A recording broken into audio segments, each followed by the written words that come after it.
Et on commence, messieurs, avec ce partenariat algéro-italien et cette visite du président de la République, M. Abdelmadjid Tebboune, en Italie cette semaine, une visite officielle. Il était à la tête d'une importante délégation. C'est une visite au cours de laquelle il a co-présidé avec Giorgia Meloni, président du Conseil des ministres italien, les travaux de la 5e session du sommet intergouvernemental algéro-italien de haut niveau. Faisal, vous avez les détails. Absolument, c'était la 5e session du sommet intergouvernemental algéro-italien de haut niveau à Rome, et le président Abdelmadjid Tebboune était en visite officielle dans ce pays. Il a été accueilli comme un chef d'État en visite officielle en Italie, un partenaire important pour l'Algérie. Et d'ailleurs, le président Tebboune, dans ses interventions, plusieurs interventions devant le Forum des hommes d'affaires algéro-italiens, 140 entreprises algériennes présentes et plus, presque le double d'entreprises italiennes, de l'intérêt donc des entreprises italiennes pour le marché algérien et pour investir en Algérie. Il faut noter que le stock des IDE, investissements directs en Algérie italien, est de 8 milliards de dollars. C'est quand même très important, et l'Italie, c'est le premier client de l'Algérie. Et son deuxième fournisseur après la Chine, devant l'Allemagne, la France et l'Espagne et le Royaume-Uni. Le président Abdelmadjid Tebboune a eu des entretiens avec Mme Giorgia Meloni, qui est la présidente du Conseil des ministres, mais également avec M. Mattarella, qui est le président d'Italie, et des échanges, des discussions, mais également beaucoup d'accords, une trentaine d'accords qui ont été signés. Donc c'est une visite très positive, très réussie. Les deux pays ont renforcé leur consolidation. Le président Abdelmadjid Tebboune considère l'Italie comme un partenaire essentiel et sérieux en Méditerranée et un partenaire digne de confiance. Et Mme Meloni a également évoqué la consolidation des relations avec les deux pays. D'ailleurs, on peut citer le chiffre des échanges qui ont pratiquement doublé en 4 ans, passant de 6 à 7 milliards de dollars il y a 5 ans à aujourd'hui, c'est près de 14 milliards d'euros d'échanges. Donc c'est un chiffre très important. Et l'Algérie reste aussi un partenaire important en matière énergétique pour l'Italie. C'est presque 40% de gaz naturel qui assure, donc l'Italie assure la sécurité énergétique de l'Algérie, assure la sécurité énergétique de l'Italie. Il y a aussi maintenant des accords qui ont été signés pour renforcer la coopération dans les autres énergies, les énergies nouvelles, notamment l'hydrogène vert, d'autant plus que l'Italie voudrait, et ça a été dit par Mme Meloni, être un grand hub énergétique en collaboration avec l'Algérie, c'est-à-dire que le gaz algérien, l'hydrogène vert et l'électricité partiront aussi, pas uniquement vers l'Italie, mais vers d'autres partenaires européens comme l'Autriche et l'Allemagne. Alors en résumé, donc Faisal, cette visite du président de la République, c'est une nouvelle étape dans la consolidation des liens entre nos deux pays, donc l'Algérie et l'Italie. Mais Mahdi, j'aimerais qu'on revienne d'abord avec vous, avant d'approfondir la question donc, sur tous ces échanges avec l'Italie, qu'on revienne sur l'accueil officiel qui a été réservé au président de la République. Un accueil d'un pays ami envers un pays ami. L'Algérie et l'Italie sont des partenaires depuis de très nombreuses années. Bien avant l'indépendance, l'Algérie a toujours été du côté de l'Italie, comme l'Italie a toujours été du côté de l'Algérie. Ce sont deux pays amis, ce sont deux pays qui ont une relation puissante, qu'elle soit historique, qu'elle soit économique, qu'elle soit culturelle. Nous avons des instances qui travaillent dans un partenariat gagnant-gagnant. Et ce que j'ai aimé pendant ces 2 jours de visite d'État, c'est l'ambition de développer encore plus, encore davantage ce partenariat. Quand on est en face d'amis, c'est très facile de faire du business, c'est très facile de faire de la culture, c'est très facile de parler de diplomatie, et c'est ce qui s'est passé. L'accueil a été royal. D'ailleurs, il y a eu beaucoup d'AVC à l'est de l'Italie, il y a eu beaucoup de problèmes d'hypertension artérielle à l'est de l'Italie, quand le président Tebboune a été reçu avec de tels honneurs. Et c'est un plaisir. Je peux vous assurer que je me suis fendu la poire en regardant les différents tweets lors de la visite du président Tebboune en Italie. C'est un accueil, Badis, qui réaffirme l'importance particulière que revêt justement cette visite. Alors, des liens profonds, des liens historiques, mais surtout des partenariats d'avenir. C'est ça dont il est question. On est en train de construire, justement, d'écrire le présent et de se projeter sur un avenir radieux, au vu et au regard, justement, de cet accomplissement, notamment, puisque c'est plus d'1 siècle de relations bilatérales, l'Algérie et l'Italie. Attention, et c'est des relations dont le respect mutuel. Il faut le rappeler, parce que ça fait contraste avec les errances de certaines diplomaties européennes, qu'on citera plus tard. L'Italie, c'est plus qu'un partenaire. L'Italie, c'est un soutien indéfectible. L'Italie, c'est la révolution algérienne. L'Italie, c'est l'un des premiers pays européens à reconnaître le GPRA en 1958. L'Italie, avec notamment Enrico Mattei, c'est aussi la base arrière diplomatique de l'Algérie. C'est la tribune diplomatique de la cause d'indépendance de l'Algérie. C'est le porte-voix et la caisse de résonance de la révolution algérienne. C'est aussi, je dirais, un tremplin pour passer le message, notamment diplomatique, de l'histoire, notamment notre histoire de révolution glorieuse, mais aussi d'avenir, puisque elle est là aujourd'hui encore une fois. Et entre deux, je rappelle aussi, Nouhed, un jalon important, une tragédie qu'a connue l'Algérie, qui est la décennie noire. Oui. C'était le seul pays dans je dirais un timing d'embargo, Qui a fait preuve dans de lesquels loyauté certaines puissances, notamment, pour en citer qu'une seule d'ailleurs, il n'y avait qu'une seule quasiment, la France, qui a tourné le dos et qui était s'est terrée dans cette politique du ni-ni, vous savez, ni pouvoir, ni terrorisme. Pour autant, elle n'a pas condamné le terrorisme. Donc, alors que l'Italie est restée vent debout aux côtés de l'Algérie. L'Italie a même aidé l'Algérie financièrement avec des lignes de crédit.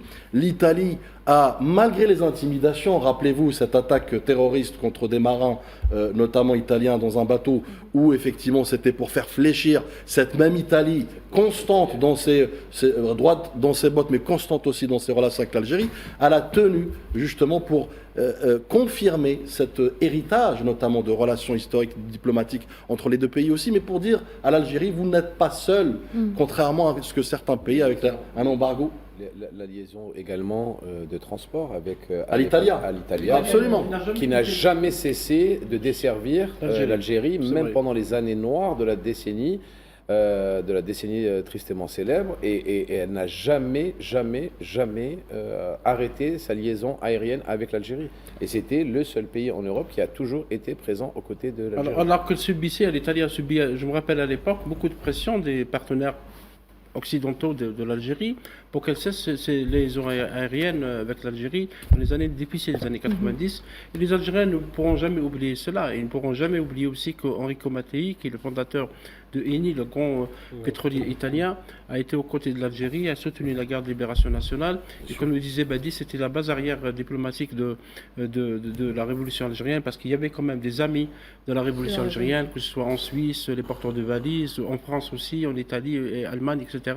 Mais l'Italie, dans la décennie noire, a eu un rôle très très important. C'était le seul pays occidental qui n'a jamais cessé de croire à l'Algérie, à l'État algérien, dans sa lutte contre le terrorisme. D'ailleurs, lors de cette visite du président Tebboune, visite officielle, il y a aussi un accord qui a été signé pour consolider la lutte contre le terrorisme, notamment au Sahel, et un accord sur la défense. Et vous savez, juste pour finir mes propos, on parle effectivement d'Enrico Mattei. Vous savez, il a cité, j'ai deux citations qui pour moi font écho aujourd'hui. D'abord, il disait les peuples qui partagent la mer ne sont pas séparés par elle, ils sont liés par cette même mer. Et sur l'Algérie, pour voir que effectivement c'est un héritage, un legs qui est aujourd'hui fidèlement, je dirais, protégé par cette classe politique, on pourra en parler, par Mélanie. Rappelez-vous, avec ses propos qui sont pour moi révélateurs, où elle a qualifié le président Abdelmadjid Tebboune de compétences et d'expérience, et pour vous dire qu'effectivement, on n'est pas dans une approche néocolonialiste, on n'est pas dans la stigmatisation médiatico-politique comme certains pays le font, et je vais le citer, la France, notamment, et sa droite extrême, et on pourra en parler par la suite. Vous savez, c'est quelqu'un qui a dit aussi, Enrico Mattei, l'Algérie n'est pas un terrain à exploiter, c'est un partenaire à respecter. Messieurs, mesdames, voilà l'Italie aujourd'hui, voilà les relations bilatérales. Elle est appréciée aujourd'hui, vous le voyez tous et vous le ressentez tous sur, entre guillemets, les réseaux sociaux, mais aussi les journaux, les quotidiens. Mélanie est appréciée par le président Abdelmadjid Tebboune et aussi par les Algériennes et les Algériens pour plusieurs raisons. Déjà, son tempérament, il est un tempérament méditerranéen. Elle nous ressemble énormément dans sa façon de faire. Bon, Mélanie aime son pays, Mélanie défend son pays, Mélanie développe son pays, Mélanie structure son pays. Ça vous rappelle personne ? C'est exactement la symbiose entre deux personnes qui ont les mêmes intérêts pour leur pays respectifs. Mélanie ne s'ingère pas dans les affaires des pays partenaires. Ça ne vous rappelle pas le président Tebboune ? Ils ont exactement le même cheminement. Donc, quand deux personnes avec un niveau intellectuel élevé se parlent, discutent, travaillent main dans la main, et ben automatiquement, ça nous donne justement des résultats aussi probants et un sommet italo-algérien qui a été un succès total. Voilà.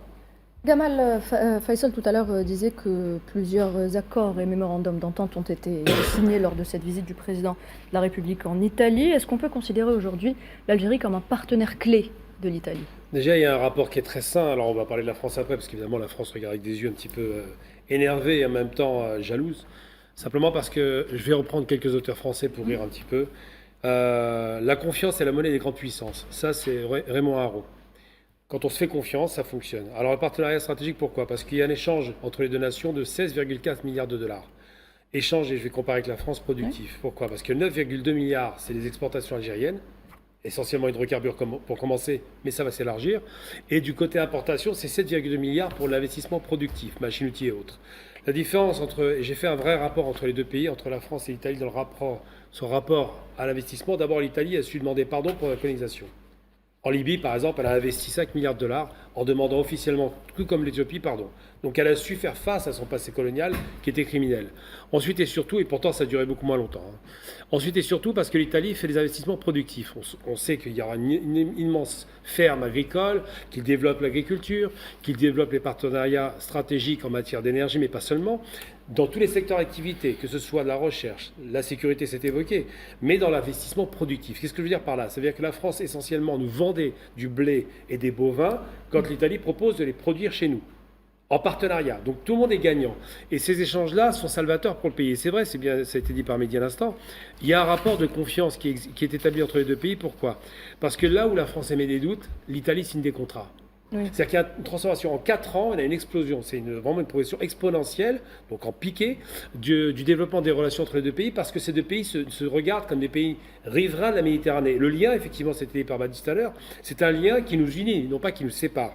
Et le problème des Français, c'est qu'ils sont moins latins qu'on l'imagine, finalement. Ils sont plus normands, je ne sais. Ils ne voient pas ce lien-là. Donc moi, je pense effectivement que cette relation est saine parce qu'on est dans du partenariat stratégique.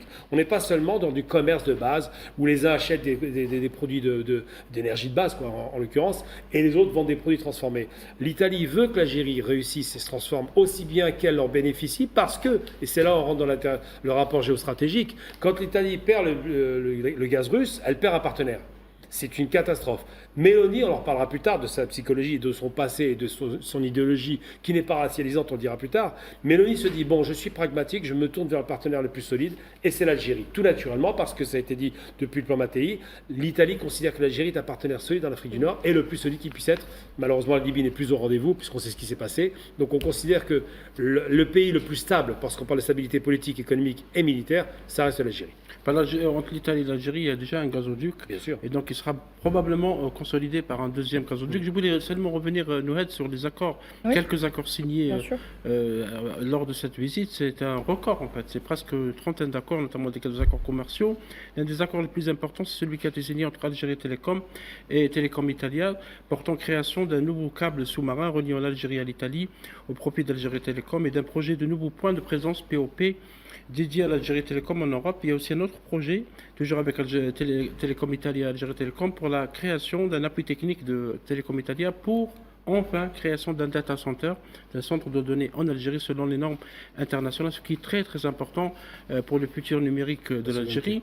Il y a aussi un protocole d'accord, un accord de coproduction cinématographique. Cet accord, on l'attendait depuis plusieurs années, enfin il est là.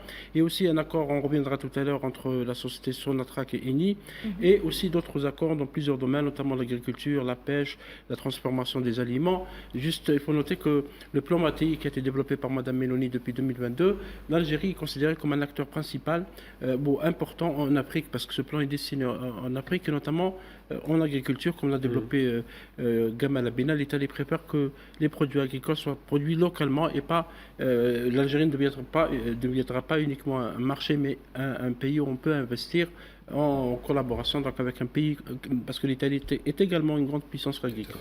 Alors depuis quelques temps, j'ai oublié un truc important. Excusez-moi, j'ai oublié un truc important dans le rapport d'échanges commerciaux. J'avais donné 2 chiffres, mais il faut vraiment mettre la focale sur une chose. 9,2 milliards, c'est l'exportation algérienne.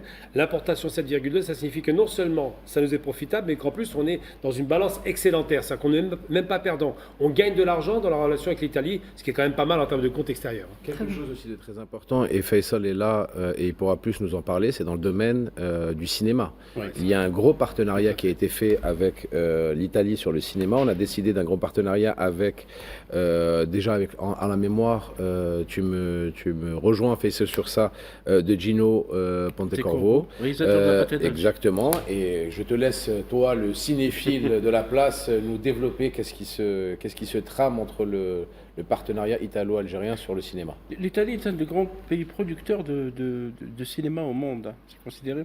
Et d'ailleurs, l'Italie, c'est là où il y a le Festival de Venise. Le Festival de Venise, c'est catégorie A, c'est considéré comme un des plus grands festivals de cinéma au monde, avec Cannes, avec Berlin et avec aussi Toronto. Pour l'anecdote, le Festival de Cannes a été créé pour justement rivaliser avec le Festival de Venise. Ils étaient en concurrence dans les années 30. Ils étaient en concurrence dans les années 30, 40, etc. La bataille d'Alger de Gilles Pontecorvo, qui a été réalisée en 1964, qui a montré, bon, nous, Algériens, on ne parle pas de bataille d'Alger parce qu'il y a des massacres commis par les généraux français, les parachutistes à Alger, mais c'est un film qui a permis de montrer ce qui s'est passé en Algérie durant cette période. C'est le cinéma italien. Le cinéma italien, entre parenthèses, Mahdi, a beaucoup aidé après l'indépendance de l'Algérie parce qu'on avait besoin de technicité, on avait besoin de réalisateurs, de techniciens. Les Italiens étaient là avec nous pour nous accompagner. Cinecittà, qui est une grande cité de cinéma en Algérie, est prête aussi à aider l'Algérie à avoir une cité de cinéma. Et cet accord de production Mahdi est très très important pour l'Algérie parce qu'on l'attendait depuis au moins 10 ans. Il n'a jamais été conclu. Là, il est conclu et ça va ouvrir beaucoup de perspectives pour la formation cinématographique, pour la production de cinéma, pour la post-production, pour beaucoup de secteurs, parce que l'Italie reste quand même, sur le plan technique et artistique, un grand pays de cinéma. Et tu vois, c'est là où tu vois le partenariat gagnant-gagnant. On dit que l'Algérie est un pays producteur de gaz et de pétrole et que l'Italie a besoin de notre gaz, de notre hydrogène. Et regarde bien tout ce qui en découle. Donc on sait qu'il y a du gaz, on sait qu'il y a de l'hydrogène dans le futur, mais regarde, il y a également de la sécurité navale, il y a également de l'agriculture, il y a également du cinéma, En fait, ça résulte d'un partenariat, mais vraiment total entre les deux pays. Et c'est ça, multisectoriel entre les deux pays. Et c'est avec des personnes comme ça, de cet acabit-là, de ce niveau-là, que tu peux créer justement des alliances, mais des alliances dans le temps, pas des alliances du long terme, quoi. Exactement. Non mais je rebondis sur ce que tu dis justement, Mehdi. C'est des relations exemplaires, effectivement, qui tirent leur essence de quoi? Du respect mutuel, de cette diplomatie de constance, de part et d'autre, puisque nous avons, au-delà de la convergence géoéconomique, notamment des deux pays, l'Algérie et l'Italie, nous avons aussi une convergence géostratégique et diplomatique sur le dossier du Sahel, sur le dossier de la Libye, dans lequel effectivement l'Italie a donné un blanc-seing justement sur la force de proposition de l'Algérie en matière de feuille de route. Donc on voit bien qu'il y a une convergence des vues, mais également des actions. Illustré aujourd'hui effectivement par ce que tu as évoqué, la diversification des secteurs. Puisque, vous savez, l'Algérie est un stratège et la vision notamment du président de la République, Abdelmadjid Tebboune, elle est toute simple. Ce n'est pas le nombre de mémorandums qui compte, c'est la qualité de ces mémorandums. Et c'est pourquoi aujourd'hui, effectivement, nous voyons bien que nous sommes en train d'anticiper dans la prospective géostratégique et géoénergétique, notamment d'aller vers la transition énergétique, d'aller vers l'hydrogène vert, d'aller vers un pays qui est à même disposé de s'ouvrir pour justement ce transfert de technologie, de savoir-faire. On pourra en parler tout à l'heure avec Fiat, effectivement, où nous vivons un taux d'intégration, l'un des plus importants, notamment dans l'automobile. Plus de 70% de pièces sont fabriquées localement. Donc c'est dire qu'effectivement, c'est des relations exemplaires, des relations enviée et jalousie, on peut en parler par la suite, mais surtout, puisque l'Algérie n'a pas de contentieux avec l'Italie. Elle a encore moins de contentieux avec la droite dans sa globalité. Puisque ça a été évoqué tout à l'heure, Meloni représente l'intérêt de l'Italie comme le président de la République, Abdelmadjid Tebboune, représente les intérêts de l'Algérie. Donc c'est des intérêts croisés. Donc c'est une projection notamment régionale des deux pays dans lesquels il y a justement ce vis-à-vis respectueux, mutuellement, mais surtout aussi avec une réciprocité en matière de projection qui, encore une fois, œuvre dans l'intérêt des deux pays, non pas un pays au profit de l'autre, comme certains ont voulu le faire avec l'Algérie. On peut poser la question d'ailleurs, parce qu'il y en a qui vont peut-être ergoter sur le fait que l'Algérie pays de la libération et de la lutte antiraciste, va se mettre avec une Italie qui est cataloguée comme étant extrême droite, ce qu'on peut nuancer. Mélanie, à 18 ans, effectivement, aimait beaucoup Mussolini. Mais rappelons quand même l'histoire, c'est important parce qu'il faut donner un cadre, sinon je ne comprends pas. Il y a Richelieu, je reprends encore des termes français, qui disait la politique, c'est l'art de rendre possible ce qui est nécessaire. En l'occurrence, là, on a deux grands pays riverains de la Méditerranée qui parlent le même langage, un langage nationaliste et de souverainiste économique. Et ça, c'est très bien. Mais Mélanie n'est pas l'extrême droite française ou allemande, par exemple, qui sont une extrême droite ethno-racialiste. Qu'est-ce que c'est que l'ethno-racialisme? C'est fonder son idée d'une nation qui doit être nettoyée de tout ce qui est étranger parce que le corps étranger est le problème. L'Italie n'a pas ce discours-là, étant celle que c'est tellement faux qu'elle a régularisé 1 million d'étrangers, donc ça ne pose pas de problème. Elle a intégré l'idée que ces étrangers sont nécessaires à l'économie du pays et elle ne dit pas le problème c'est les étrangers. C'est pas dans cette logique-là. La logique italienne qui était mussolinienne, il faut se rappeler que Mussolini n'était pas raciste au démarrage de la guerre et que c'est les nazis qui vont imposer les lois raciales quand ils vont envahir l'Italie. L'Italie est souverainiste, nationaliste et défend les intérêts économiques, ce qui est le modèle de Mélanie. Quand Mussolini dit on va industrialiser le pays, c'est un pays qui est très rural. Eh bien, on voit la même chose d'ailleurs en Espagne. N'oublions jamais que ce pays nationaliste espagnol, Franco, c'est pas le meilleur des hommes, mais quand même, était quelqu'un qui s'est appuyé sur les rifins du Maroc pour aller attaquer la République d'Espagne. Donc il n'avait pas de logique racialiste. Il faut faire une distinction entre le nationalisme italien et l'ethno-racialisme qu'on voit dans les pays qui ont une dimension raciste, comme la France malheureusement chez l'extrême droite, ou l'Allemagne. Très bien, merci Gamal. Faisal, je reviens vers vous et on va parler maintenant, si vous voulez bien, de ce grand projet, ce projet important, qui est Fiat et que Badis a évoqué il y a quelques instants. Et là aussi, il y a un partenariat de sous-traitance qui a été signé. Oui, absolument, avec l'italien Cegit. Cegit est un grand équipementier qui fabrique beaucoup d'équipements pour l'automobile. Et pour rappeler Nouhed, qu'en février 2025, la holding algérienne des spécialités chimiques ACS avait déjà signé un accord avec Cegit pour la fabrication de structures plastiques et en caoutchouc destinées aux constructeurs automobiles. Donc cet accord a été consolidé effectivement par Aram pour permettre donc cette production en Algérie de nouvelles pièces plastiques destinées à l'usine Fiat de Tafraoui, Oran, en partenariat donc avec l'entreprise nationale des plastiques et caoutchoucs ANPC, avec la filiale, donc à travers sa filiale Ciplas. Donc c'est, comme disait tout à l'heure Badis, ça va consolider effectivement l'intégration économique, parce que c'est un ancrage local avec une sous-traitance internationale. Cet accord est très très important parce que ça va booster la production de Fiat, donc c'est une usine de Tafraoui dans la région d'Oran. Badis, c'est un partenariat stratégique. Vous savez, je citais Wael Boumediene qui disait l'industrialisation est le nom de code de la souveraineté économique. Oui. Donc on est dedans. Donc on a effectivement non seulement une volonté de coproduction, volonté partagée de deux pays de coproduction, mais aussi de co-souveraineté, notamment de l'industrie, effectivement, dans laquelle il y a cette synergie, bien évidemment économique, mais aussi de transfert de savoir-faire. Ce que j'ai expliqué tout à l'heure, effectivement, pour ce projet de Fiat, qui est un projet quand même de grande envergure, qui va apporter effectivement en 2024, par exemple, plus de 50% notamment des pièces Fiat assemblées dans ces usines ont été produites localement. C'est peu dire, c'est qu'effectivement nous avons une marge de progression en matière de taux d'intégration phénoménale. Mais vous savez, taux d'intégration équivaut effectivement à l'industrie automobile et son essor in fine, puisque le président de la République ne veut plus d'usines d'assemblage ou d'usines de gonflage de pneus, mais plutôt d'une industrie intégrée notamment à part entière de bout en bout. Et je pense que ce type de coopération stratégique, surtout de vision, de projection, est bénéfique pour l'industrie algérienne au premier plan et l'industrie automobile dans un second plan, pour répondre d'abord à la demande locale, mais pourquoi pas aussi pour aller vers l'exportation, toute exportation, le Made in Algérie. Très bien, merci Badis. Alors la visite du président de la République en Italie, on va continuer à en parler dans quelques instants. Restez avec nous.